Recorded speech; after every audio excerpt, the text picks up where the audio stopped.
Everyone, इस lecture में हम कुछ देखेंगे इनिशियल कंडीशन इन नेटवर्क। तो यहाँ से भी वही आपका क्वेश्चन बन जाता है, तो इसको भी अच्छे से आपने समझना है। तो इनिशियल कंडीशन सबसे पहले हम इंडक्टर के केस में देखेंगे, ठीक है। तो इंडक्टर की कुछ प्रॉपर्टीज होती है भाई, मैं आप उसको प्रूव भी करूँगा। तो करंट थ्रू लिख लीजिए, current through inductor can not change instantly.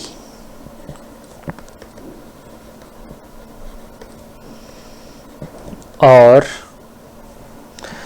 करके लिखिए, inductor oppose sudden change of current, sudden change of current. और inductor tries to maintain constant current through it, ठीक है। इस चीज को मैं प्रूव करूंगा भाई। जो आपका करंट होता है इंडक्टर के अंदर से एकदम से चेंज नहीं हो सकता। क्लियर है भाई मेरी बात? इसका मतलब जो आई इंडक्टर के करंट 0 नेगेटिव रहा होगा, वही मेरा करंट 0 पॉजिटिव पे रहा होगा, ठीक है। 0 नेगेटिव का मीनिंग क्या था? Just before the operation. और आई एल 0 पॉजिटिव का मीनिंग क्या होता है? Just after the operation. इन दोनों के बिटवीन अगर मैं 0 नेगेटिव और 0 पॉजिटिव की बात करूं, ये जो टाइम पीरियड इन दोनों के बिटवीन है वो अप्रॉक्स 0 है। करेक्ट हुई इतनी बार 0.001 सेकेंड फॉर एग्जाम्पल, ठीक है। ऐसा कुछ रहेगा, ठीक है। तो अब हम थोड़ा सा एक एग्जाम्पल के साथ प्रूव कर लेते हैं भाई कि आपका करंट इंडक्टर के थ्रू से एकदम से चेंज क्यों नहीं हो सकता, ठीक है। तो लिखिए, मान लीजिए मेरे पास एक सर्किट है, उस सर्किट की हेल्प से मैं आपको समझा रहा हूँ भाई कैसे करंट थ्रू द इंडक्टर आपका चेंज नहीं होगा। मींस करंट आपका दोनों केस में आपका कांस्टेंट रहेगा, ठीक है। कुछ समय के बाद चेंज होगा, एकदम से आप मान लीजिए एक पर्टिकुलर इंस्टेंट पे आप उसको चेंज करना चाहते हो, वो चेंज नहीं होगा, कुछ समय लेगा, ठीक है। उस समय को बोलते हैं हम सेटलिंग टाइम। करेक्ट हुई इतनी बात? तो मान लीजिए मेरे पास एक सर्किट है, ये मान लीजिए एक सर्किट है जहाँ पे मैंने वोल्टेज सोर्स लगा दिया है। मान लीजिए 1 वोल्ट का सोर्स है, यहाँ पे एक स्विच लगा दी मैंने, और यहाँ पे मान लीजिए मेरे पास एक रजिस्टर लगा हुआ है, एक यहाँ मान लीजिए यहाँ पे क्या है, इंडक्टर लगा हुआ है। करेक्ट हुई इतनी बात? इस रेजिस्टेंस की वैल्यू मान लीजिए 1 ओम है, और ये जो इंडक्टर है मान लीजिए इसकी जो वैल्यू है दैट इज L है, ठीक है। और मान के चल रहा हूँ जो इनिशियली करंट इसके ऊपर जा रहा था I0 दैट इज 1 एम्पियर, ठीक है। अब मैंने क्या किया, t=0 पे इस स्विच को क्या कर दिया राजी, ओपन कर दिया, ठीक है। तो पहले यहाँ पे लिख लिए इनिशियल करंट थ्रू इंडक्टर, हाँ जी कितना है, 1 एम्पियर है, ठीक है, जिसको हमने क्या नाम दिया, I0। करेक्ट हुई इतनी बात? आप मुझे एक चीज बताइए, जो मेरी स्विच है, स्विच, इस स्विच का नाम दे दो भाई, मान लीजिए एस स्विच है, switch S is opened at t=0, ठीक है। इसका मतलब t=0 पे मेरी जो स्विच एस है वो क्या हो रही है, ओपन हो रही है। क्लियर अभी पॉइंट? अगर मैं यहाँ पे एक चीज देखूं कि पहले जो मेरा करंट था स्विच ऑपरेशन से पहले जो मेरा करंट था वो कितना था, 1 एम्पियर फ्लो हो रहा था, ठीक है। अब जैसे ही t=0 की बात करूं, t=0 पे मेरे पास जो सर्किट बनेगा कुछ ऐसा बनेगा भाई। मान लीजिए यहाँ पे 1 वोल्ट है, और ये मान लीजिए ओपन सर्किट होगी स्विच, क्योंकि स्विच तो ऑपरेट होना ही पड़ेगा ना, ठीक है। तो ये मेरे पास मान लीजिए इंडक्टर L है, ये रेजिस्टेंस 1 ओम है, और यहाँ पे जो करंट I है, इस करंट I की अगर मैं बात करूँ, इस I करंट की जो वैल्यू होगी राजी, मुझे बता सकते हो कितनी होगी?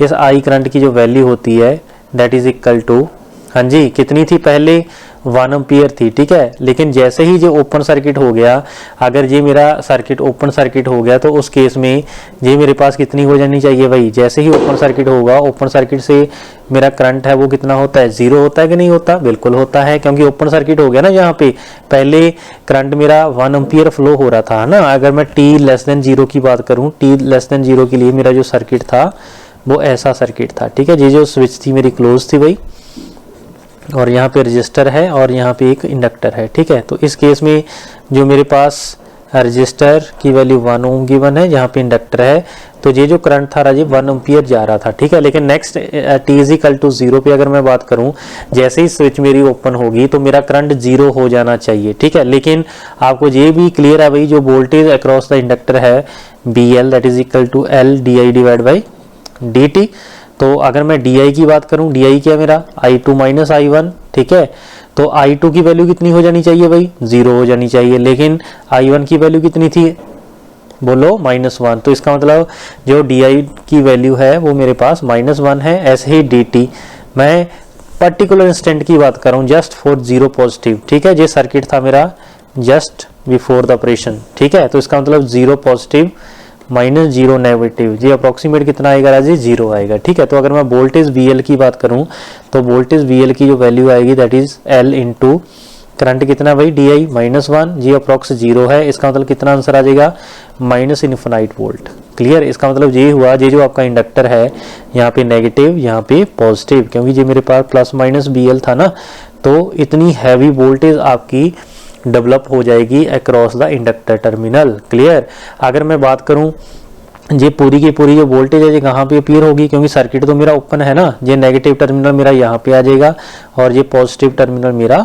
यहाँ पे आ जाएगा, ठीक है। तो जहाँ के जहाँ पूरी की पूरी जो वोल्टेज आपके इंडक्टर के क्रॉस आई है वो पूरी की पूरी कहाँ पे अपीयर हो जाएगी भाई, बोलो जल्दी से, वो पूरी की पूरी आपकी एयर गैप में के ऊपर लग जाएगी। क्लियर, जैसे ही ये एयर गैप के ऊपर लगेगी, आपको ये भी क्लियर है इसके बिटवीन आपका कौन सा मीडियम भाई, इसके बिटवीन भाई आपका मीडियम है air.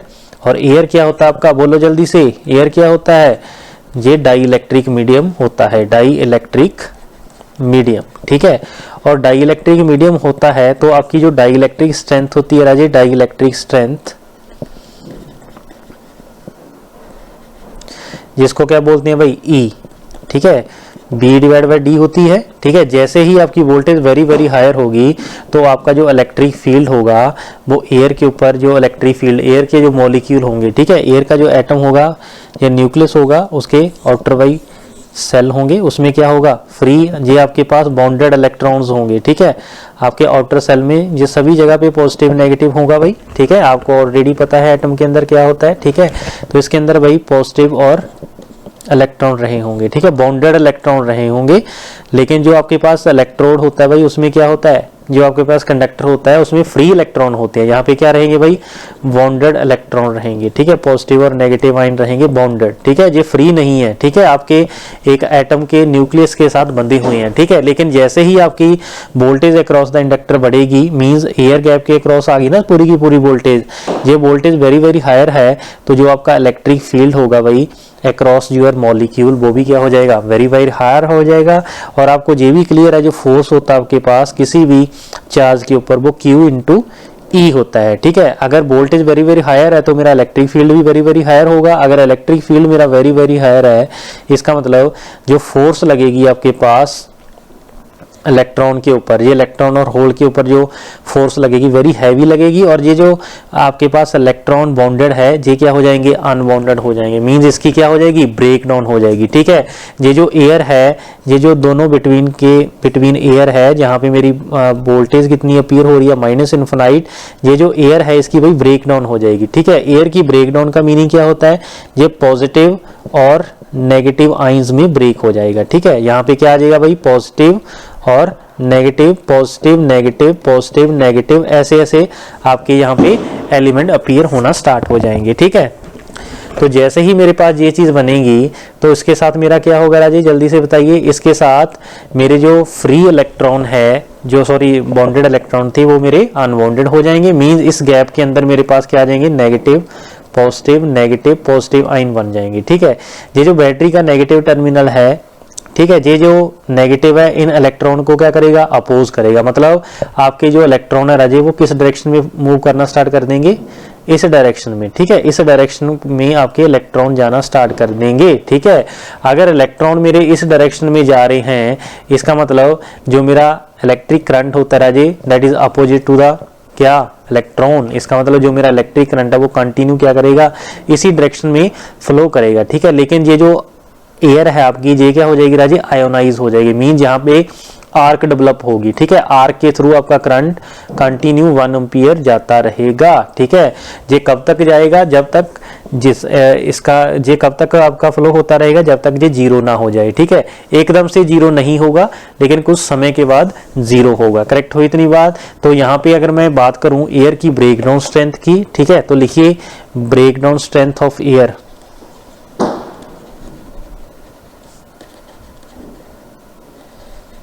Breakdown strength of air और इंसुलेटर जे राजे आपके पास होती है 3 kV पर mm, ठीक है। अगर मैं सेंटीमीटर में देखूं तो 30 kV पर सेंटीमीटर, ठीक है। 1 सेंटीमीटर का गैप तोड़ने के लिए, ब्रेक करने के लिए मुझे 30 kV वोल्टेज की जरूरत पड़ेगी। करेक्ट हो इतनी बात। तो यहाँ पे भी सेम चीज हो रही है, आपकी वेरी हाई वोल्टेज डेवलप हो रही है अक्रॉस द ओपन सर्किट, ठीक है। तो यहाँ पे बिटवीन एयर है, एयर के ऊपर क्या होगा, very very high electric field बनेगा, जिसकी वजह से जो एयर के बाउंडेड इलेक्ट्रॉन है उसके ऊपर मेरी जो फोर्स है वो वेरी वेरी हायर लगेगी, जिसकी वजह से क्या हो जाएगा, ये पॉजिटिव नेगेटिव आयन में ब्रेक हो जाएगा। मीन यहाँ पे क्या डेवलप हो जाएगी राजी, आर्क डेवलप हो जाएगी, ठीक है। तो करंट आपका जो कंटिन्यू है, अगर मैं करंट की वेव फॉर्म दिखाऊं, ये मान लीजिए मेरा करंट का रिलेशन है विद रिस्पेक्ट टू टाइम, ये आई ऑफ टी है, ये विद रिस्पेक्ट टू टाइम है, ठीक है। तो इसका जो वेरिएशन आएगा राजे वो कुछ इस टाइप का आएगा। मैं इसको अलग कलर से दिखा देता हूं भाई। पहले मेरे पास करंट कितना था, ये मेरा 1 एम्पियर करंट जा रहा था, ठीक है। दैट इज 1 एम्पियर कब, at t is equal to 0, ठीक है। अब जैसे ही यहाँ पे टी इज इक्वल टू 0 पे स्विच मैंने ओपन किया, करंट मेरा एकदम से जीरो, ऐसे जीरो हो जाना चाहिए था, लेकिन due to ionization of air, R के थ्रू आपका करंट कंटिन्यू जाता जाएगा और ये एकदम से जीरो नहीं होगा, कंटिन्यू एक आपका ये कम होना स्टार्ट हो जाएगा, ठीक है। और कम होता होता इस पर्टिकुलर इंस्टेंट पे आके आपका करंट मेरा जीरो हो जाएगा, ठीक है। और इस पीरियड को राजी हम बोलते हैं, कौन सा टाइम बोलते हैं, सेटलिंग टाइम। ये सेटलिंग टाइम की जो वैल्यू होती है that is 4 time of T. T क्या होता है आपका, टाइम कांस्टेंट। करेक्ट हुई इतनी बात। तो ये था भाई आपके पास कंसेप्ट। इस वजह से आपका जो करंट है इंडक्टर के अंदर से एकदम से चेंज नहीं होगा। ऐसे ही आपकी जो वोल्टेज होती है किसी भी कैपेसिटर के अंदर से एकदम से चेंज नहीं होती। क्लियर अभी पॉइंट। आई होप आपको ये कंसेप्ट समझ में आया होगा। नेक्स्ट अब हम इनिशियल कंडीशन के ऊपर जाते हैं भाई। तो यहाँ से हमें एक चीज क्लियर होगी, जो इंडक्टर है उसके अंदर से करंट एकदम से चेंज नहीं होगा। क्लियर है भाई पॉइंट। अब हम अपने कंसेप्ट के ऊपर आ जाते हैं भाई। हमारा कंसेप्ट क्या था, हमने इनिशियल कंडीशन का एनालिसिस करना है। कई बार क्वेश्चन के अंदर क्या होता है, हमें करंट वगैरह निकालने को आ जाता है at t is equal to 0 positive. Clear है भाई पॉइंट। तो इसको भी देख लेते हैं। मान लीजिए मेरे पास एक सर्किट है, मान लीजिए मेरे पास एक नेटवर्क है, ये नेटवर्क है और यहाँ पे मैंने एक इंडक्टर लगा रखा है। ये मेरे पास एक इंडक्टर है, मान लीजिए L है, और यहाँ पे मैंने भाई एक स्विच लगा रखी है, ठीक है। और ये स्विच है मैंने इस टाइप से लगाई है सो दैट ये t इज इक्वल टू 0 पे क्या हो जाए, t इज इक्वल टू 0 पे ओपन हो जाए, ठीक है। और मैं मान के चल रहा हूँ current through the inductor initially जो I0 है दैट इज इक्वल टू मान लीजिए I0 है, ठीक है। तो मैं यहाँ पे लिख रहा हूँ स्विच S इज, यहाँ पे मान लीजिए स्विच S है, switch S is opened at t is equal to 0 and initial current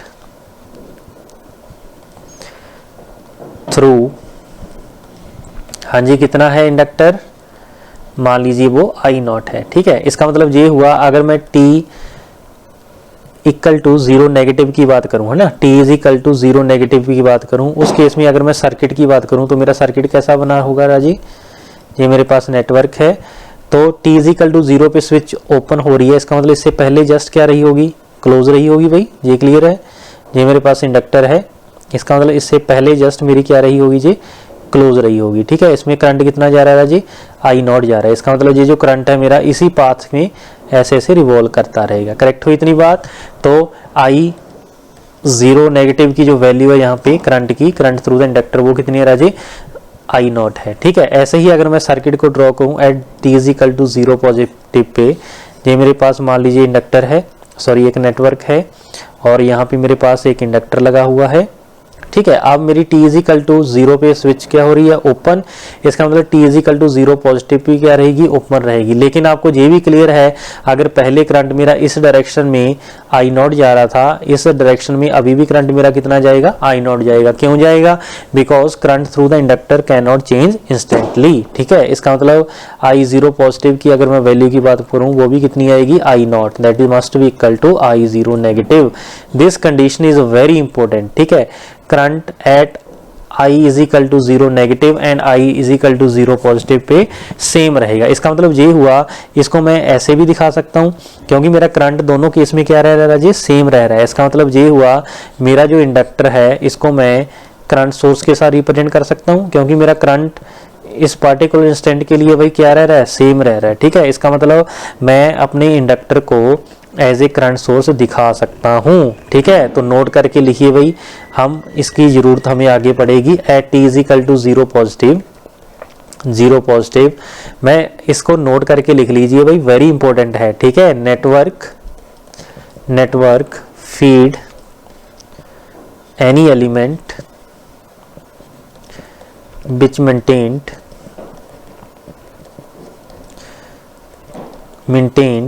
constant current। ठीक है, इसका मतलब क्या हुआ, सो इंडक्टर हाँ जी किसकी तरह बिहेव करेगा, बिहेव एज, हाँ जी बोलो, करंट सोर्स, करंट सोर्स कब करेगा, at t is equal to 0 positive. इस पर्टिकुलर इंस्टेंट के लिए करेगा, ऐसा नहीं है कि सदा ही करेगा। ठीक है, हमने वहां पे देखा था करंट एकदम से 0 नहीं होगा, लेकिन कुछ समय के बाद 0 हो जाएगा। क्लियर अभी पॉइंट। इसका मतलब ये हम बोल सकते हैं, t इज इक्वल टू 0 पे जो मेरा इंडक्टर है वो as a current source behave करेगा, because current through the inductor can not change instantly. तो इसका एक स्पेशल केस हम लिख लेते हैं भाई, इफ current through inductor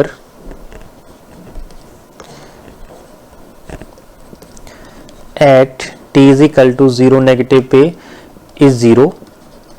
मान लीजिए पहले मेरा करंट 0 रहा होगा, I0 नेगेटिव मान लीजिए पहले ही 0 है, तो इसका मतलब I0 पॉजिटिव पे भी क्या रहेगा, 0 रहेगा। 0 करंट का मतलब क्या है, at t is equal to 0 positive पे आपका इंडक्टर किसकी तरह ट्रीट करेगा भाई, 0 करंट दिखाना means open circuit, inductor act as और बिहेव एज, हाँ जी ओपन सर्किट। करेक्ट हुई इतनी बात, तो मेरा इंडक्टर भाई उस केस में ओपन सर्किट की तरह ट्रीट करेगा। ठीक है, तो इसमें बस यही इंपॉर्टेंट था कि आपका I0 negative equal to I0 positive रहेगा, और मेरा जो इंडक्टर है वो t is equal to 0 positive पे किसकी तरह ट्रीट करेगा भाई, बोलो जल्दी से, किसकी तरह ट्रीट करेगा, कांस्टेंट करंट सोर्स की तरह ट्रीट करेगा। ठीक है, अगर मान लीजिए पहले करंट 0 रहा होगा तो उस केस में क्या होगा, उस केस में मेरा बोलो क्या रहा होगा, उस केस में मेरा जो इंडक्टर है वो ओपन सर्किट की तरह ट्रीट करेगा। ठीक है जी, आगे देखते हैं इनिशियल कंडीशन फॉर कैपेसिटर। अच्छे वे में बस पढ़ते रहना है भाई, कोई ऐसा क्वेश्चन नहीं रहेगा जिसका आपको सॉल्यूशन ना पता हो। ठीक है, ऐसे ही भाई जैसे इंडक्टर के केस में करंट नहीं चेंज होता है, ऐसे ही आपके कैपेसिटर में क्या होता है, वोल्टेज चेंज नहीं होती। ठीक है, तो लिखिए कैपेसिटर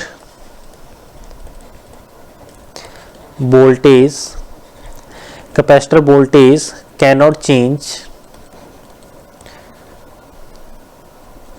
सडनली, और capacitor oppose sudden change of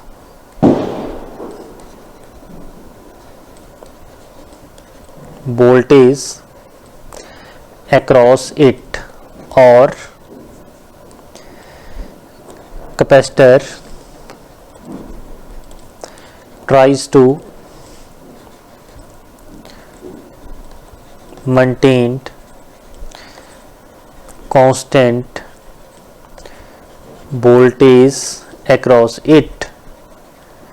clear है भी, तीनों स्टेटमेंट का मीनिंग जो है वो सेम है। ठीक है जी, मान लीजिए मैं एक एग्जांपल के साथ देख रहा हूँ। मान लीजिए मेरे पास एक नेटवर्क है, मान लीजिए यहाँ पे जो एक नेटवर्क है, ये मान लीजिए नेटवर्क N है, ठीक है, और यहाँ पे मान लीजिए मैंने एक स्विच लगा रखा है और यहाँ पे मैंने एक कैपेसिटर दिखा दिया। ठीक है, initial voltage across the capacitor मान लीजिए कितना भाई, V0 है। ठीक है, मान लीजिए यहाँ पे V0 है, करेक्ट हुई इतनी बात। और मैं मान के चल रहा हूँ t इक्वल टू 0 पे मेरी स्विच क्या हो रही है, क्लोज हो रही है। ठीक है, तो यहाँ पे हम लिखेंगे switch S is closed at t equal to 0 पे, और initial voltage across the capacitor मान लीजिए कितनी है, V0 है। करेक्ट हुई इतनी बात। तो इनिशियल वोल्टेज हम मान के चल रहे हैं भाई across the capacitor is equal to V0। Clear अभी। तो just before t is equal to 0 negative की बात करूं तो उस केस में मेरी स्विच क्या रही होगी भाई, ओपन रही होगी। बोलो जी, switch S is opened. Clear, क्यों, बिकॉज मेरी t इज इक्वल टू 0 पे क्लोज हो रही है, इसका मतलब इससे जस्ट पहले क्या रही होगी, बोलो बोलो, ओपन रही होगी। करेक्ट हुई इतनी बात। अगर ओपन है तो मेरा सर्किट कुछ इस टाइप का दिखेगा भाई, ये है नेटवर्क N। ठीक है, यहाँ पे स्विच को दिखा देंगे हम ओपन, और यहाँ पे जो वोल्टेज आ रहा है वो कितनी है, V0 है। करेक्ट हुई इतनी बात। इसका मतलब ये हुआ at t is equal to 0 negative पे जो मेरी वोल्टेज अक्रॉस द कैपेसिटर आ जाए वो कितनी है, BC 0 नेगेटिव किसके इक्वल आ जाए, V0 वोल्ट के इक्वल है। करेक्ट हुई इतनी बात। ये था मेरे पास फर्स्ट। अब मैं बोल रहा हूँ at t is equal to 0 positive, just after the operation मेरी स्विच क्या हो जाएगी Raje, switch S is closed. ठीक है, तो स्विच मेरी जैसे ही क्लोज होगी, ये है नेटवर्क N, ये जो स्विच है वो मेरी क्लोज हो जाएगी, जहाँ पे कैपेसिटर बना हुआ है प्लस माइनस BC। ठीक है जी, कौन सी, 0 पॉजिटिव होगी भाई।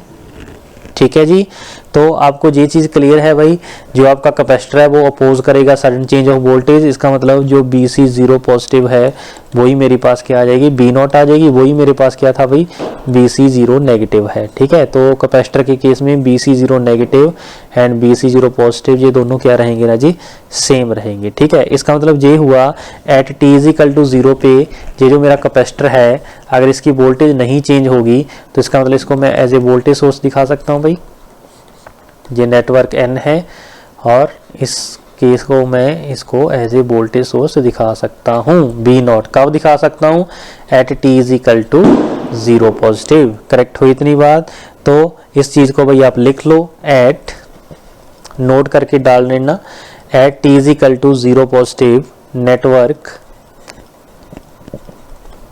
Feed any element which maintained constant voltage across it। ठीक है, इसका मतलब ये हुआ, so at t is equal to 0 positive पे आपका जो कैपेसिटर होगा वो किसकी तरह ट्रीट करेगा भाई, कैपेसिटर एक्ट्स एज आ, हाँ जी बोलो जी बोलो, किसकी तरह एक्ट करेगा, एज ए वोल्टेज सोर्स। वो वोल्टेज सोर्स की तरह भाई आपका ट्रीट करेगा। ठीक है जी, तो स्पेशल केस भी इसके अंदर भी आएगा, if initial voltage across capacitor is 0 volt. अगर BC 0 नेगेटिव मेरे पास कितना है जी, 0 वोल्ट है, तो इस केस में क्या होगा जल्दी से बताइए। तो इसका मतलब जो BC 0 पॉजिटिव है वो भी मेरे किसके इक्वल होगा, 0 वोल्ट के अंदर होगा। ठीक है, 0 वोल्ट का मतलब क्या है, उस केस में at t is equal to 0 positive पे कैपेसिटर वोल्टेज 0 कब होगी राजेश, शॉर्ट सर्किट के क्रॉस। ठीक है, तो capacitor acts as a short circuit, तो उस केस में भाई मेरा जो कैपेसिटर है वो शॉर्ट सर्किट की तरह ट्रीट करेगा। क्लियर है भी पॉइंट। तो इनिशियल कंडीशन आपने कैपेसिटर के केस में देखा, इंडक्टर के केस में देखा। ठीक है, ये दोनों के दोनों पॉइंट आपके वेरी इंपॉर्टेंट है। अब नेक्स्ट लेक्चर में हम इसके क्वेश्चन देखेंगे, क्वेश्चन किस टाइप के बनते हैं। ठीक है, तो इस लेक्चर में बस इतना ही था, मिलते हैं नेक्स्ट लेक्चर में। Thank you.